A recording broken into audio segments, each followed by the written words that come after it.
Selamat pagi selalu. Puji Tuhan. Seperti yang saya khotbahkan pada tanggal 1 minggu awal, bahwa kita sedang menghadapi situasi zaman yang memang dalam keadaan tidak baik-baik saja, karena dunia masih dalam pergolakan peperangan. Karena peperangan di Timur Tengah antara Amerika, Israel dan Iran itu sangat berdampak untuk perekonomian dunia, karena kita tahu negara Timur Tengah merupakan negara pensuplai bahan bakar minyak.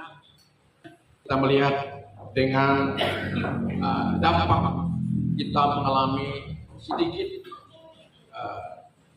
kesulitan dalam memperoleh bahan bakar minyak, maka ada efek lainnya pada kita, yaitu dampak ekonomi.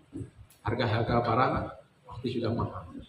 Bisa dengar Panas bilang gula sudah mulai naik, bukan lagi mulai, sudah naik, beras sudah naik, semua kebutuhan pokok kita pasti akan naik. Ya, tidak bisa kita pungkiri.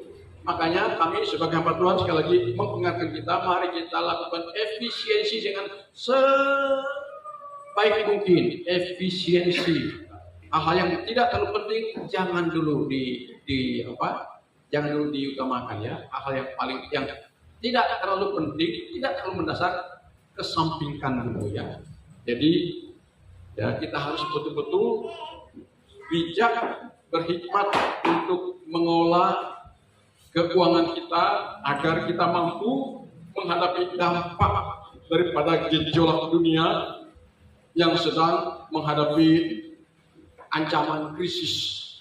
Ya, saya percaya anak Tuhan pasti dimampukan oleh Tuhan, karena oleh hikmat Tuhan pasti kita akan bijak mengelola semua keuangan kita dengan baik, sehingga kita dapat menghadapi situasi yang mungkin akan lebih parah dari ini. Karena jika terjadi krisis pangan atau krisis ekonomi, orang yang mampu bertahan adalah orang yang telah mempersiapkan dirinya. Orang yang telah mempersiapkan dirinya. Sekalipun kita punya uang, tapi kalau kita tidak mempersiapkan diri dengan baik, kita jor-joran dengan keuangan yang ada, kita nanti akan kena dampak yang paling parah. Jadi hari ini seberapapun penghasilan kita, mari kelola dengan baik, ya. Utamakan yang paling prioritas, yaitu makan, minum kita, kebutuhan kita. Amin. Itu yang harus kita utamakan. Nah, hari ini saya akan menyampaikan satu bagian dari firman Tuhan yang saya ambil dari 1 Petrus pasal 2 ayat 9. Tetapi kamulah bangsa yang terpilih, imamat yang rajani, bangsa yang kudus, umat kepunyaan Allah sendiri, supaya kamu memberitakan perbuatan-perbuatan yang besar dari Dia yang telah memanggil kamu keluar dari kegelapan kepada terangnya yang ajaib. Nah, perhatikan Bapak Ibu, dari satu ayat yang kita baca ini, saya cuma menekankan 3 poin penting yang mesti kita ketahui. Karena bagaimana kita bisa melaksanakannya kalau kita tidak tahu?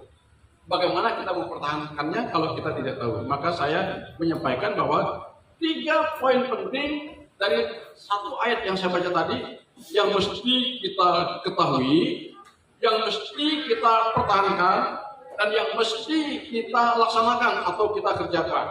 Ya, langsung saja saya kepada poin, yaitu poin pertama adalah kita menyadari setelah kita mengambil pilihan untuk berserah diri kepada Tuhan dan Juru Selamat kita, Yesus Kristus, maka kita sudah memiliki identitas sebagai umat pilihan Allah.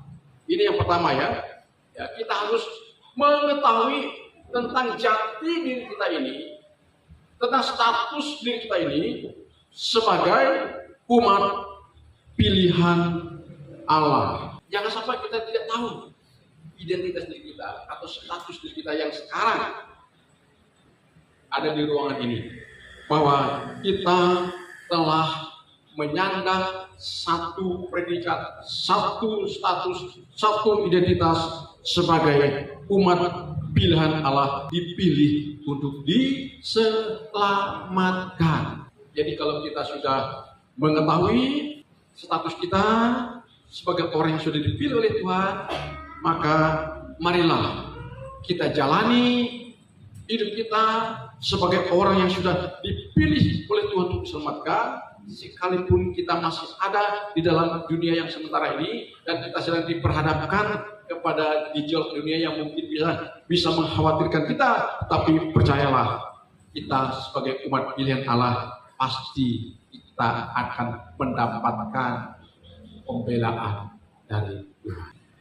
Yang kedua, kita juga menyandang satu predikat baru yang mungkin selama ini kita tidak atau belum ketahui atau belum pahami atau belum sadari, bahwa status kita sebagai orang yang sudah dipilih oleh Tuhan, kita menyandang sebuah predikat yang namanya imamat yang rajani. Amin.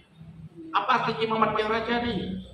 Artinya kita adalah imam-imamnya bagi orang yang ada di sekitar kita. Mungkin kalau dia sebagai seorang ayah, dia imam bagi keluarganya. Ya, kalau dia sebagai seorang sahabat, dia imam bagi kawan-kawannya. Nah, fungsinya adalah di sini.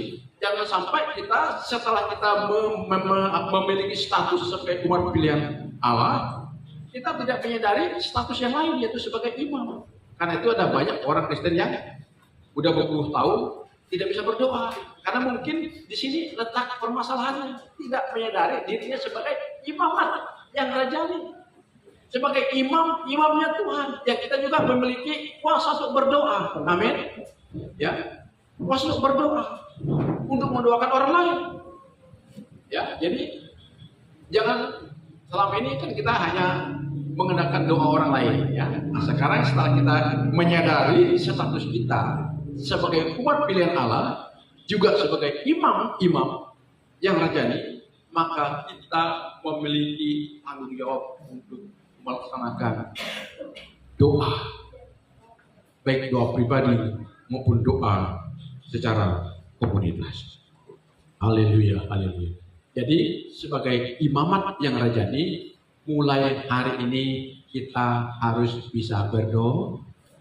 Tidak harus panjang lebar. Mungkin ibu-ibu sambil masak, berkati menu yang sedang kuolah ini Tuhan, biar suamiku, biar keluargaku merasa nikmat untuk ketika mereka makan, yang mereka merasakan nikmat hidangan yang kuolah ini. Kira-kira demikian ya. Ketika kita bangun tidur, ucapkanlah syukur. Tuhan, terima kasih, aku boleh bangun dari tidur. Engkau sudah lindungi aku sepanjang aku istirahat. Ini aku berserah Tuhan untuk mengawali hari ini. Tolong aku, sertai aku, berkati aku. Amin. Ya, kita laksanakan tugas kita, tanggung jawab kita sebagai imamat atau imamnya Allah. Karena kita sudah dipilih oleh Tuhan, ya, sebagai umat pilihan Allah, dan kita harus menjalani fungsi keimaman kita untuk berdoa, paling tidaklah untuk diri kita sendiri, paling tidak untuk keluarga kita sendiri. Itu fungsi imamat rajani. Halo, adakah di antara kita hari ini sudah melakukan ini? Pernahkah bapak-bapak, ibu-ibu berdoa? Suami berdoa untuk istrinya, untuk anak-anaknya, istri berdoa untuk suami dan anak-anak. Adakah di antara kita yang sudah melaksanakan itu? Puji Tuhan kalau sudah ada. Berarti dia sudah menjalani status identitas dirinya sebagai umat pilihan Allah yang sudah diberikan tanggung jawab untuk menyandang keimaman. Ya, jadi ibu-ibu ya, saya katakan kepada kita hari ini, Bapak-bapak, mulailah berdoa. Ya, laksanakan tugas keimaman kita dengan baik. Karena hari-hari ini menghadapi situasi dunia yang sedang dalam ancaman krisis ekonomi, maka kita membutuhkan pembelaan Tuhan, membutuhkan pertolongan Tuhan. Bagaimana caranya kita mendapatkan pertolongan Tuhan kalau kita tidak meminta? Ya, bagaimana kita bisa mendapatkan pembelaan Tuhan kalau kita tidak meminta? Kita tidak ngomong, kita tidak menyatakan, Tuhan aku butuh Engkau. Sekalipun Tuhan tahu, tapi Tuhan lihat, kamu tidak pernah menyampaikan secara perkataanmu kepada saya, kata Tuhan. Aku tahu isi hatimu, kata Tuhan, tapi kamu tidak pernah mengungkapkannya lewat perkataan. Berarti kata Tuhan, kamu tidak butuh aku. Nah, jadi hari ini saya ingin sekali lagi mengulangi, laksanakanlah tugas keimaman kita sebagai orang yang sudah dipilih oleh Tuhan. Diselamatkan. Amin. Ya, haleluya, haleluya. Lalu kita lihat poin yang ketiga. Tadi ada kata yang mengatakan, saya bacakan dari ayatnya, kamu adalah bangsa yang terpilih, imamat yang rajani, bangsa yang kudus, umat kepunyaan Allah sendiri, yang telah memanggil kamu keluar dari kegelapan kepada terangnya yang ajaib. Nah, ini artinya apa di sini? Ya, artinya poin yang ketiga, kita harus tahu diri sebagai orang yang sudah dipilih untuk diselamatkan tadi di poin pertama. Lalu di poin kedua, kita sebagai imam-imamnya Allah, maka kita harus hidup dalam terangnya Tuhan. Amin. Hidup dalam terangnya Tuhan. Kita tidak boleh lagi hidup dalam kegelapan. Apa yang maksud dengan hidup dalam kegelapan? Hidup dalam kegelapan artinya hidup dalam ketidakbenaran di mata Tuhan. Itu artinya hidup dalam kegelapan dan hidup yang tidak sesuai dengan prinsip-prinsip yang Tuhan ajarkan lewat firman-Nya. Itu yang dimaksud dengan hidup dalam kegelapan. Kita harus menjalankan fungsi kita sebagai terang dunia karena kita sudah menyandang predikat sebagai orang yang diselamatkan, sehingga kita dapat memainkan peran kita sebagai imam-imamnya Tuhan. Bagaimana orang yang masih hidup dalam kegelapan bisa melaksanakan tugas keimamannya? Itu tidak akan mungkin, saudara. Ya. Jadi mari hari ini, sekalipun kita sedang diperhadapkan mungkin dalam keadaan yang semakin sulit, ya, kalau andai kata 2 hari saja tidak ada BBM di SPBU kita yang ada di Solo ini, yang ada di Tanjung, apa yang terjadi? Ekonomi kita pasti akan mengalami stagnan, tidak berjalan. Orang-orang kampung mau turun bawa produksi mereka di dalam sana tidak bisa, otomatis akan berdampak yang sangat berat, fatal, saudara. Nah, jadi di tengah-tengah situasi itu, apa yang kita harus lakukan untuk menyelamatkan diri kita? Kan banyak orang mengatakan dalam keadaan terdesak boleh berbuat dosa. Nah, itu ajaran seberang. Katanya Tuhan harap maklum, katanya. Ya. Dalam keadaan terdesak boleh mencuri, boleh berbohong, boleh menipu, boleh berkhianat. Ini ajaran duniawi, ajaran kegelapan. Tuhan tidak mengajarkan demikian. Kita tetap menjalankan fungsi terang kita sebagai umat yang sudah dipilih, sebagai umat yang sudah diselamatkan. Kita tetap ada dalam terang, yaitu mengerjakan, melaksanakan yang benar, sekalipun sakit. Ya, hidup dalam kebenaran itu memang tidak nyaman. Ya, paksa kita, tapi menyenangkan. Katakan amin.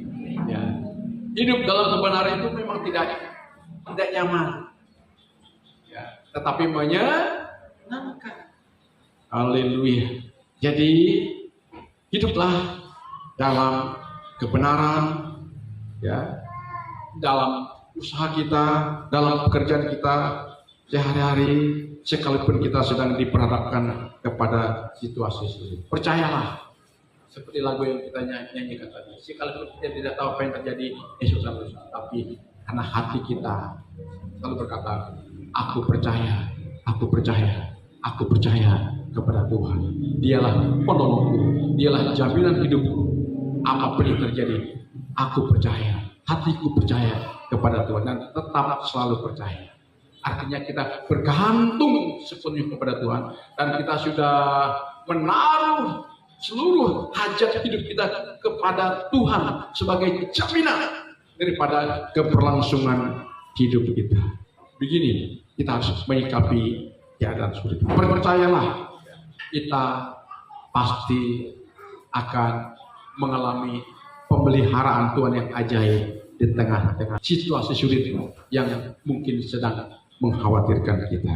Jika kita tetap hidup dalam kebenaran, percayalah, Tuhan akan membela kita. Tanpa kita sadari, kita sedang melaksanakan misinya Tuhan. Amin. Misinya Tuhan. Apa misinya Tuhan? Bersaksi kepada orang lain tentang perbuatan ajaib Tuhan kepada kita. Sehingga orang akan bertanya, kenapa kamu bisa seperti ini?